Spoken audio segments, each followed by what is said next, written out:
luar biasa buat hidup kami. Kami rindu selama hidup kami boleh menyembah-Mu Tuhan. Selama hidup kami boleh berkenan kepadamu. Terima kasih Tuhan, terima kasih.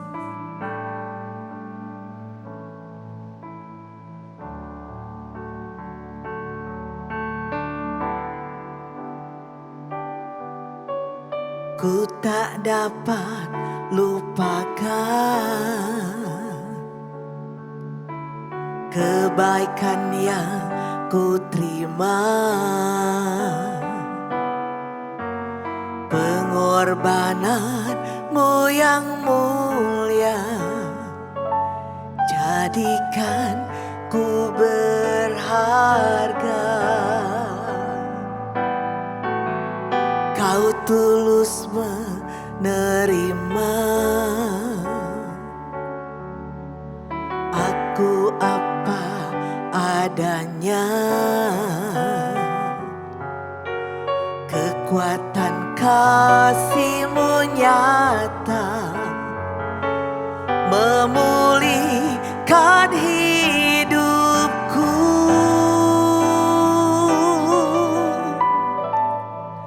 Kau bukan Tuhan yang melihat rupa, Kau bukan Tuhan yang memandang harta. Hati hamba yang selalu Kau cari, biar Kau temukan di dalamku. Selama ku hidup, ku mau menyembah-Mu, sebab Engkau sangat berarti bagiku. Yang terbaik yang ada padaku, ku persembahkan kepadamu, Yesusku. Terima kasih Tuhan. Terima kasih buat keberadaan-Mu dalam hidup kami. Terima kasih. Ku tak dapat lupakan kebaikan yang ku terima, pengorbanan-Mu yang mulia, jadikan ku berharga. Kau tulus menerima aku apa adanya. Kekuatan kasih-Mu Bapa memulihkan hidupku.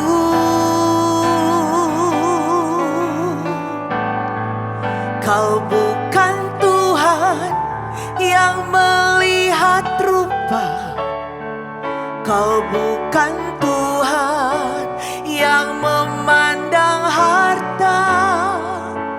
Hati hamba yang selalu Kau cari, biar Kau temukan di dalamku. Selama ku hidup, ku mau menyembah-Mu, sebab Engkau sangat berarti bagiku. Yang terbaik yang ada padaku, ku persembahkan kepadamu. Kau bukan Tuhan yang melihat rupa, Kau bukan Tuhan yang memandang harta. Hati hamba yang selalu Kau cari, biar kau temukan di dalamku. Selama ku hidup, ku mau menyembahmu, sebab Engkau sangat berarti bagiku. Yang terbaik yang ada padaku, ku persembahkan kepadamu, Yesusku. Oh, yang terbaik Tuhan kami berikan padamu. Yang terbaik Tuhan dari hati kami yang mengasihimu. Haleluya, haleluya. Terima kasih Tuhan, terima kasih Yesus, terima kasih, terima kasih. Amin Tuhan. Shalom Bapak Ibu yang terkasih dalam Tuhan Yesus. Kali ini kita kembali berjumpa dalam Rise Up. Dan saya percaya Bapak Ibu semua dalam keadaan sehat, sejahtera, dan bersyukur untuk rahmat Tuhan yang baru setiap harinya bagi kita.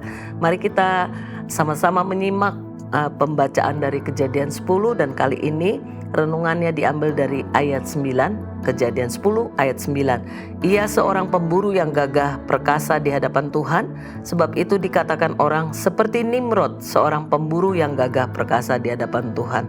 Nama Nimrod itu artinya adalah pemburu yang gagah perkasa, dan dikatakan dia gagah perkasanya di hadapan Tuhan. Dan sebutan ini menunjukkan keperkasaan atau kegagahan di bagian outward appearance atau sisi luar fisik kita. Itu juga menunjukkan bagaimana Tuhan itu yang menciptakan, membentuk kehidupan manusia. Dan secara khusus dalam kisah ini adalah Nimrod yang dipercaya oleh Tuhan supaya dia juga mensyukuri apa yang Tuhan ciptakan, keberadaannya itu untuk dia bisa membanggakan Tuhan, bukan karena kuat gagahnya tapi karena Tuhan. Jadi dalam sejarah Tuhan itu menaruh orang-orang tertentu dalam kehidupan kita supaya kita belajar. Dan predikat yang disandang oleh Nimrod ini sebagai pemburu gagah perkasa bukanlah predikat yang biasa. Ini sangat luar biasa. Artinya dia memiliki kekuatan fisik yang benar-benar extraordinary, di luar kemampuan daripada orang-orang pada usianya atau pada umumnya pada masa itu. Dan di zamannya Nimrod itu juga yang dikenal sebagai mendirikan kota penting, seperti contohnya Babel, Niniwe, juga Misraim. Misraim ini adalah Mesir, dan melahirkan keturunan yang dikatakan oleh para scholar adalah orang-orang daripada Filistin. Dan semua ini dirintis oleh Nimrod, tapi sayangnya tidak berakhir dengan baik. Contohnya seperti Babel dan Niniwe, itu kota yang penduduknya tidak lagi mencerminkan nama Nimrod yang gagah perkasa oleh karena Tuhan. Karena kata-kata namanya adalah gagah perkasa di hadapan Tuhan. Ternyata mereka melupakan Tuhannya. Mereka percaya bagian kegagahannya saja. Dan begitu juga dengan Mesir. Mesir menjadi kota yang menyembah banyak dewa. Dan Babel Niniwe juga menjadi salah satu kota yang dimusnahkan oleh Tuhan karena kejahatan mereka. Dan yang menarik adalah satu kota Niniwe ini tidak jadi dimusnahkan oleh Tuhan karena mereka bertobat. Dalam hal ini kita semua diingatkan melalui kisah ini. Adakah kita sebagai anak-anak Tuhan hidup di dalam yang namanya perjanjian dengan Tuhan, di hadapan Tuhan? Adakah kita tetap membanggakan Tuhan, tetap memuliakan Tuhan? Adakah kita anak-anak Tuhan ini tidak hanya kelihatan kuat bagian luarnya, tapi juga kuat di dalam hatinya karena kita memiliki Tuhan? Dewasa ini Adakah pekerjaan, usaha, studi kita, pelayanan kita lebih fokus kepada membanggakan karena usaha kita, kekuatan gagah kita, atau karena kuat gagah Tuhan? Ya, setiap kita dipanggil menjadi orang-orang yang bisa membanggakan Tuhan, dan biarlah kita boleh menjauhi hidup di dalam dosa, karena hidup dalam dosa artinya jauh dari hadapan Tuhan, dan gaya hidup yang kuat, gagah, perkasa di hadapan Tuhan adalah gaya hidup bergantung kepada Tuhan. Mari kita mau menjadi orang-orang yang mampu menyelesaikan tugas tanggung jawab kita dengan mengalahkan musuh-musuh yang ada di seputar kehidupan kita, yaitu si jahat iblis yang mencoba menggoda kita, mengalahkan kita.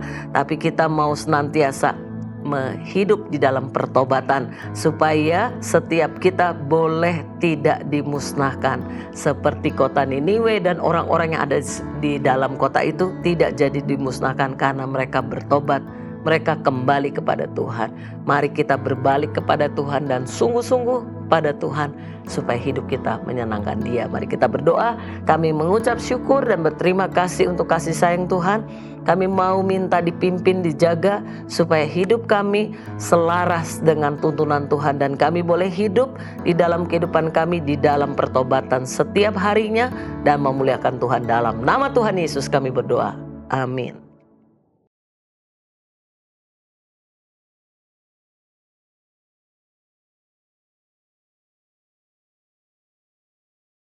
Kejadian 10. Daftar bangsa-bangsa keturunan Sem, Ham dan Yafet. Inilah keturunan Sem, Ham dan Yafet, anak-anak Nuh. Setelah air bah itu lahirlah anak-anak lelaki bagi mereka. Keturunan Yafet ialah Gomer, Magog, Madai, Yawan, Tubal, Meseh, dan Tiras. Keturunan Gomer ialah Askenas, Rifat dan Togarma. Keturunan Yawan ialah Elisa, Tarsis, orang Kitim dan orang Dodanim. Dari mereka inilah berpencar bangsa-bangsa daerah pesisir. Itulah keturunan Yafet, masing-masing di tanahnya, dengan bahasanya sendiri, menurut kaum dan bangsa mereka. Keturunan Ham ialah Kus, Misraim, Put dan Kanaan. Keturunan Kus ialah Seba, Hawila, Sabta, Raema dan Sabtekha. Anak-anak Raema ialah Sheba dan Dedan. Kus memperanakan Nimrod. Dialah yang mula-mula sekali orang yang berkuasa di bumi. Ia seorang pemburu yang gagah perkasa di hadapan Tuhan. Sebab itu dikatakan orang, seperti Nimrod, seorang pemburu yang gagah perkasa di hadapan Tuhan. Mula-mula kerajaannya terdiri dari Babel, Ereh, dan Akad, semuanya di tanah Sinear. Dari negeri itu ia pergi ke Asyur. Lalu mendirikan Niniwe, Rehobotir, Kalah dan Resen di antara Niniwe. Dan Kalah, itulah kota besar itu. Misrai memperanakan orang Ludim, orang Anamim, orang Lehabim, orang Naftuhim, orang Patrusim, orang Kasluhim dan orang Kaftorim. Dari mereka inilah berasal orang Filistin.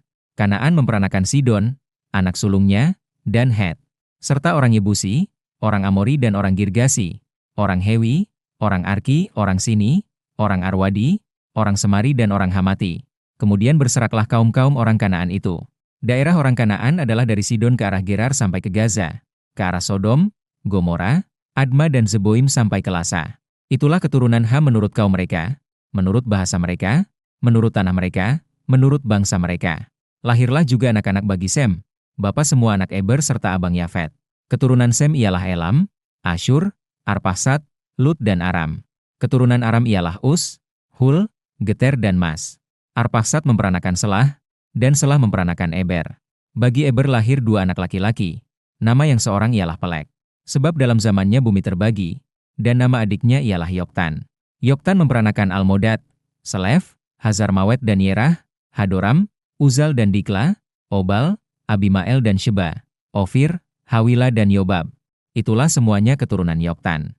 Daerah kediaman mereka terbentang dari Mesa ke arah Sefar, yaitu pegunungan di sebelah timur. Itulah keturunan Sem, menurut kaum mereka, menurut bahasa mereka, menurut tanah mereka, menurut bangsa mereka. Itulah segala kaum anak-anak Nuh menurut keturunan mereka, menurut bangsa mereka. Dan dari mereka itulah berpencar bangsa-bangsa di bumi setelah air bah itu.